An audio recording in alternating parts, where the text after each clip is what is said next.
This is as good a place as any to talk to you about what I want to talk to you about today. First and foremost, made a video yesterday, as of this recording, about a missing 28-year-old black lady in Virginia named, I pronounced her name Ariel. I think it's probably Ariel Lachey Smith, 28, from Heathsville, Virginia. And unfortunately, it appears as if a body has been found that authorities have identified as belonging to Ariel or Ariel. Again, I apologize for the pronunciation. I've not watched any actual news to hear the name pronounced. I've just read article upon article of it because I can skim through there faster.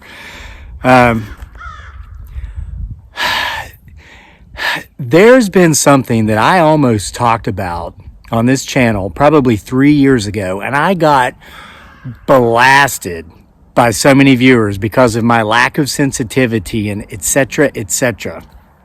Let me tell you something, people. Listen and listen closely, because this might save your life. Every living creature has been instilled with what's called a spidey sense. Spidey senses, that gut feeling.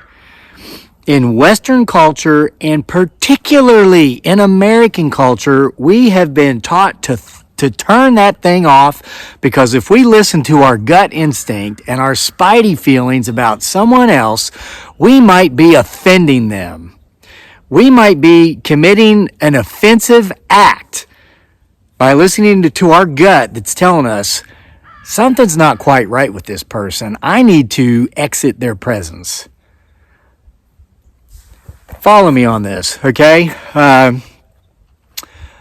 Ariel's sister, older sister, and my thoughts and prayers both go out to all friends and family members of this young lady who was abducted, it's believed. The entire facts still are not known. They've taken a great loss, and I want to let you know that I have prayed for you, thinking about you. I know that doesn't mean a lot to a lot of people. They make fun of people like me who say that we're praying for you and our thoughts are going out to you. But I don't know what else I can do at this point. So I'm going to pray and continue to have these emotions, because this is a sad, terrible story that shouldn't have ended this way, but it did. But her sister made a claim that Ariel, you remember, she was shutting up a store where she worked. She went outside, started her car, left it running to warm up. It was cold. She went to take some trash out to the dumpster, went out of the camera frame with that trash, and then never came back. And she started her car at 9:05 one night. Her car was found still running the next morning by the person coming in to open the shop up for the day. That's when the police were called. She never came back on screen. However, before she did leave the store and this all happened, she let her sister know that there was someone outside the store that was making her feel really uncomfortable. These were her spidey senses, her gut instinct telling her something about the individual out there makes her uncomfortable. And she shared this information with her sister. She didn't share who this individual was. She didn't share what this person looked like. She just said, there's somebody out there making me feel very uncomfortable. Keep that in mind, okay? Now, fast forward to another tragedy that made the news, at least that I saw this morning. I don't watch a lot of news, and this is why it makes me feel bad. I'll often see headlines when I'm going to check my email, but something's got to be done. And listen, we've gotten past the point of blaming politicians, blaming law enforcement, blaming first responders. If it is to be, it's up to me. Listen, this is a tool that's going to allow you to not get to that point to where you've got to rely on law enforcement, first responders, and all this stuff for something to be done. Brianna Kupfer. So I tell you, man, it's like names seem so simple unless they're a name you've got to read, and then that's the name that's hard to pronounce. Kupfer, from L.A., Los Angeles, California. 24 years old, and Ariel was only 28. So both of these are young women in the prime of their lives. She was working in a furniture store in LA called Croft House. This just happened recently. You're probably going to see this on like whatever news you watch. There's a great disparity between the reporting of missing people. I'm not even going to go there with this. That we could, but I'm not going to go there because I've got a tool that will help everybody. White, black, male, female. Because as I was looking into this stuff this morning, my mind was blown. There's like, you talk about a pandemic. There's a pandemic of demented human beings going on right now, and we've got to count on ourselves to a degree, and I'm going to get there and tell you what that tool is. But Brianna Kupfer, 24, she graduated from Brentwood High School in LA, went to the University of Miami, the Hurricanes. Hey, we're Cavaliers up here. We're no fans of Miami, but I'll tell you, that is a quality college. I just hope that, we beat them in football every year. Great college. She got a degree there. She went back to LA where she's continuing. She was working on a degree in architectural design from UCLA. I mean, this girl is a go-getter. Her father describes her as a rarity among her generation in that she never stayed glued to her smartphone to see, how many thumbs up her last poster got or whatever. She went out and did things. Brianna traveled extensively. She visited Australia, Indonesia, Thailand, parts of Europe, and she had other places she wanted to go see. I mean, this 24-year-old woman lived more in her 24 years that were taken away from her like this than most people live in a lifetime. And she was just getting warmed up. She was just getting ready to go out and see more places, finishing up that degree in architectural design. But her life was taken away from her by what is being described as a suspect who is believed to be a homeless person, a tall, thin black man caught on camera who was wearing a white N95 mask, dark-colored skinny jeans, walks into her furniture store, okay? She was the only one in there. He's seen on the surveillance camera walking out the back door.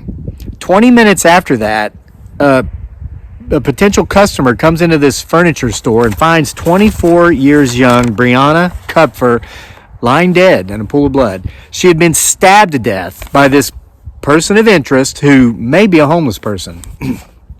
Her life was taken out just like that. I read some articles. Her father, I couldn't imagine going through what he's going through. She had, I believe, 2 brothers and a sister, and the father said her 21-year-old sister was her best friend, and her 21-year-old sister is extremely torn up by this, as is the father. The father seems to be going after politicians because I guess in LA, whatever. I'm not going to get into the political aspect of it. I thought, well, when this happened, I felt bad because I didn't list the story about Ariel Smith until she'd been gone for about 5 or 6 days. And when I first read her story, it sounded so odd and so weird. I thought, man, go make a video. Maybe you can help. Well, I didn't. I put that off for 5 days. Not that, if I would have done anything, it would have helped. But I thought, okay, is there somebody out there today that's just gone missing recently that maybe I could help? Maybe put the missing persons thing up here on the video. So I just started doing some Google searches about people missing in my area. It led me to the Virginia State Police Department's missing persons site, and OMG, my mind was blown at the number of people that are missing and how long some of them had been missing and who some of them are. I can't help but think that some of them wanted to go missing. It was probably intentional. Some of them look like, they're wanted by law enforcement and all that. But others, it's like they just completely vanished. There was one, my first search I did for Charlottesville because, I'm right outside of town. And like, I don't know, maybe 8 or 10 people came up. The first one to come up was a 71-year-old white male who just seemingly went missing from the University of Virginia hospital. He was in the hospital and then he's gone. So I did some follow-up on that and found that he was later found. He was a senior with some mental health issues, I guess. He just kind of wandered off, but they found him. But when I got to the state police website thing, one of the first people that come up was a 50-ish-year-old white man who went missing from Virginia Beach in 1980. early November, I think November 15th, 1984. I would have been 8 years old, getting ready to turn 9 when this happened. I read everything that was available. I did multiple Google searches, and basically the story was that this man told somebody he was going to Richmond, which is like an hour and a half away maybe from Virginia Beach. It was 11:20 p.m. one night. He said he was going to Richmond and that he would be back the following afternoon. And he has not been seen since. Not been seen since. 84, 94, 04, 14, 35, 36 years, if my math's right. 84, 94, 04, 14. That's 30, 36, 37, 38 years. 38 years this gentleman's not been seen. So here's my point. People are going to go missing because they want to. People, unfortunately, are going to go missing when they don't want to, as is the case for Miss Smith's story over in Heathville, Virginia. And then some people are just going to be snuffed out immediately, like the beautiful young lady in L.A. who had the world going for her and who had more to promise the world, it seems, than the world had to promise her. But the person of interest, potentially a homeless man, just walks in there, did what he did, and walks out, and no further questions. And if he is abducted and he does go to prison, he's probably going to have a more comfortable life than he has on the streets anyway. And now this is just my opinion, but this is where I'm going to get to the goodies about this spidey senses, this sixth sense that we all, well, not a sixth sense, that's different. Spidey senses and gut feeling. Listen, I'm a veteran. I served in Iraq as a machine gunner. Then I spent 6 years in the Philippines. Through my training, okay, and I was a civilian in the Philippines. I want to get that out of the way right now, okay? After I got out of the military, I was in the Philippines. In my training, and I was an infantryman, airborne infantry, a big part of the training involved turning that gut instinct, or up here in the brain part that can feel and sense that gut instinct, retraining that, not to not listen to that gut instinct, but to listen to that gut instinct. Because if it's telling you that there is a problem, there probably is. And when you're in a war zone, when you're in a combat zone, if you don't listen to that, you're going to die. Period. Or you're going to get very hurt, you're going to get maimed, something bad's going to happen. Okay? Now, I've been diagnosed with PTSD. They say I'm hypervigilant and blah, blah, blah, whatever. Here's the point of it. Once that thing's turned on, well, at least in the military, they didn't turn it off. They didn't turn off a lot of stuff. They got us ramped up and ready to go. But then when we came back, they said, all right, thanks, there, go back into society. Another opinion. I'm just throwing this out there freely. You can freely reject it. And understand, I mean no disrespect to law enforcement officers by making this statement. But here's my statement. I know that a lot of law enforcement officers are combat veterans. They served in Iraq. They served in Afghanistan. It's my theory that a lot of the over-aggressiveness that we often see with law enforcement officers is a direct result of a lot of these folks have PTSD. They're not getting therapy. They didn't turn it off, all this hypervigilance, be ready to go from 0 to 1,000 miles an hour in an instant because your life depends upon it. They never turned that off, and so now we're seeing it come out on the streets of America in many ways. Again, just my opinion, and I'm not judging them. I'm not saying, I'm just saying. And I've talked to mental health professionals about this theory, and they're like, yeah. So anyway, listen, we're in the state of a mess right now with our fellow man out there on the streets. I mentioned about how Ariel's sister said that just before she went outside and was never seen again, it was either a call or a text. I can't remember exactly which one, but she claimed that there was someone outside the store that was made her feel very uncomfortable. Okay. She later exited the store. She was never seen again. Well, here's a part of the story that in my rant and my ramble, I left out about Brianna Kupfer over in L.A. Beautiful young, recent University of Miami grad, getting a degree in architectural design from UCLA. She's already seen half the world, getting ready to go see the other half. Stabbed to death by what may be a homeless person. Shortly before that happened, she texted somebody that there was somebody in the store that was making her feel very uncomfortable. and she was the only worker in the store. I don't know why this is. Her father pointed that out in an article I read. Potentially, she was the only worker in the store. But there was somebody in the store that made her spidey senses just kind of go haywire, made her gut instinct say, there's something not right about this person. I don't feel safe. The word she used was uncomfortable. I feel uncomfortable in this person's presence.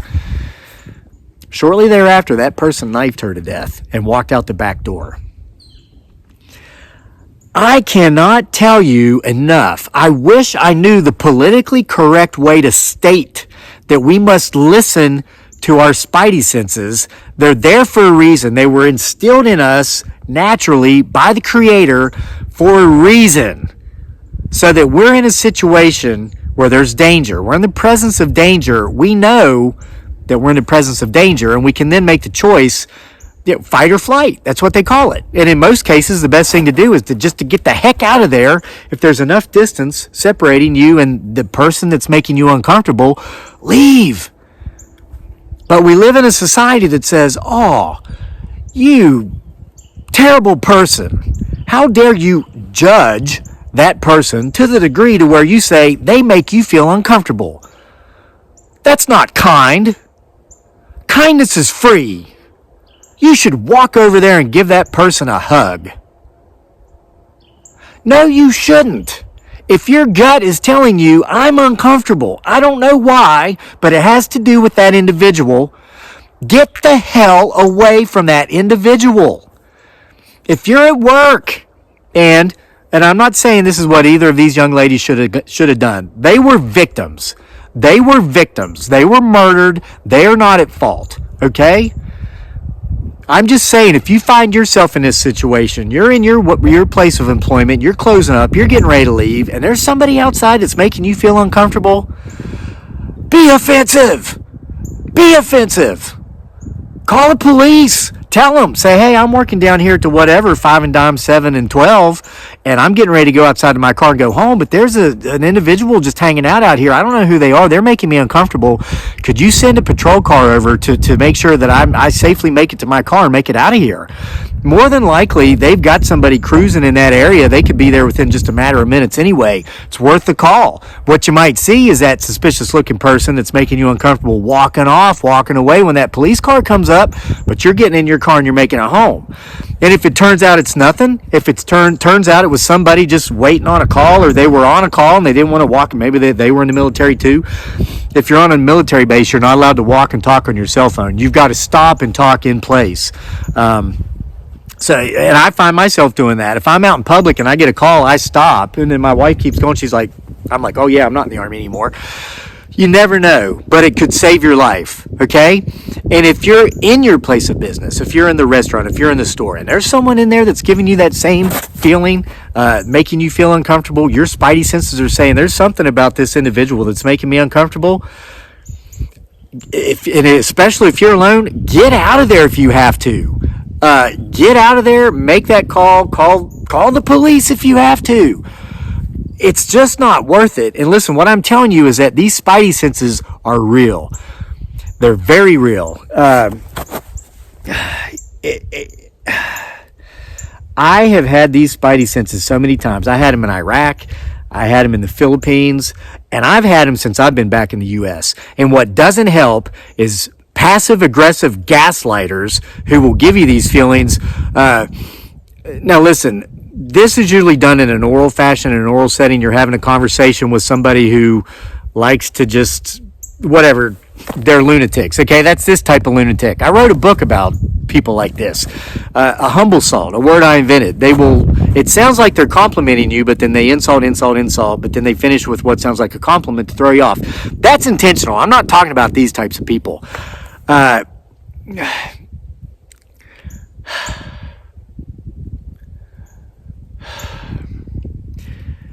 There are certain parts of town in Charlottesville that used to be very desirable to visit that had become so sketchy. I don't feel safe there. And when my family and I go to those parts of town, they're no longer enjoyable. But certain, and I guess I thought of this when I went back to what the father of the young lady out in L.A. was saying, Brianna Kupfer.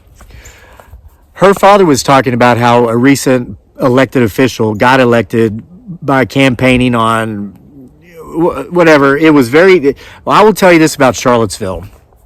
There are a couple of locations where people who I guess have nowhere else to go have begun conglomerating in bulk. And several years back, some concerned citizens wanted something done about this. So the powers that be got together, and they use the term progressive in that town. I'm not quite so sure that's an accurate term, but that might shed some insight into what was done here. It was determined that these people who appear to have nowhere else to go would be allowed to stay in these once desirable parts of town and hang out, as long as they didn't come out and just right off the bat ask people for money, like if they didn't, panhandle or whatever. So that was the law. So now what happens? Well, if you are to venture through those parts of towns that once upon a time used to be desirable, one in particular drew me to this town. The first time I visited this town in the 1990s, ended up visiting a very wonderful location that would just drew me to it. I don't go there now because there's so many of these folks. And what they'll do is they'll wait for you to walk by, and you do the thing where you don't make eye contact. They all stare at you, and then they will try to speak. A lot of them, not all, many of them will say, hello, how are you? Hello, how are you? And if you're dumb enough to say hi back, they'll smile and say, can I ask you a question? Well, at that point, if you speak, well, sure, you're unarmed. Sure, ask me a question. The conversation has been initiated. At that point, they are allowed, per city council, whatever guidance, to panhandle, at which point they do. That's when they ask you for the money or whatever.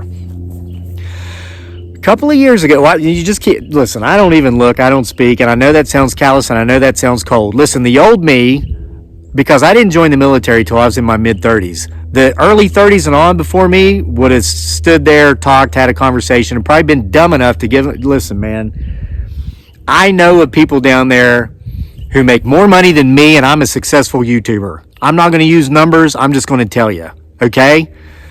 I'm leaving it at that. You do the math. You use your imagination. They make more money than me. There was one several years ago that made my spidey senses go off, because when you walked by and you didn't make eye contact and you ignored the salutation and you ignored the, hey, can I ask you a question? Then a litany of insults, curse words would come. Of course, I never made any calls because I had somewhere I was going. I had something to do. I value my time. I'm not getting into it I'm not sitting here waiting for law enforcement to come up. You know what I mean? I just don't want to get into that. I kept going. Shortly after that time, I became aware, and listen, I know there's going to be people that want to bust my chops for this video. You go ahead and bust them. I'm telling this story because it needs to be told. You ever heard of a guy named Samuel Miller? Samuel Miller died in December of this past year. He died last month. Samuel Miller has been dead less than a month as of this recording. Samuel Miller died in prison. He had only been in prison for a few years this time. But going back to the 1960s, 1970s, Samuel Miller has been in and out of jail many times, everywhere from the West Coast to the East Coast. Florida up into the Midwest, Texas, all over the place. Usually he was in prison because he got caught physically assaulting women. A couple of times strangling them, but somebody intervened just before they were killed, so he would pull some time and he'd get back out. When he wasn't in jail, Samuel Miller was someone who appeared to have nowhere else to go. He was a street person. I don't know what the politically correct term I'm supposed to use in social media is. So this is the best way I can define, kind of describe who this person was without getting slapped on the wrist or whatever. When Samuel Miller died just last month in prison, he was working with the FBI, leading them to all the bodies. Okay, you've heard of Jeffrey Dahmer, you've heard of Ed Gein, you've heard of the Green River Killer, the Zodiac Killer. These guys combined didn't kill as many people as Samuel Miller killed during his very prolific, nearly half-century-long serial killer career, while he was disguised the whole time as a street person. Samuel Miller claims to have killed at least 90 people. At the time of his death, just last month, the FBI had confirmed 60 of these 90 claims. One by one, Samuel Miller was leading the authorities, these hard-working law enforcement officials, to the string of bodies that had been lining up for 50 years at his hands. You can fill in the gaps, people. I'm not going to do it for you. When your gut instinct says, there's something about this person that makes me uncomfortable, or there's something about this situation that makes me uncomfortable, it's for a reason. Be offensive. Listen to your gut instinct and do what you got to do to make sure you get out of that person's presence or you get out of that situation alive. Whether that means leaving the situation, if you're from a safe enough distance from that person to get out of there without them catching you, leave. If you've got to make a phone call because there's someone there that's making you feel uncomfortable, you make that phone call. You let the police or whoever else laugh at you if the phone call, it turns out, didn't need to be made. You get to live another day to laugh with your friends, with your family, and the things that you find funny. This is serious. There's a pandemic of lunatics on the streets in America and probably around the rest of the world as well. Listen, listen, listen to those spidey senses, that gut instinct. It just might save your life. I hope you come back here tomorrow. We'll see you for more then if you do.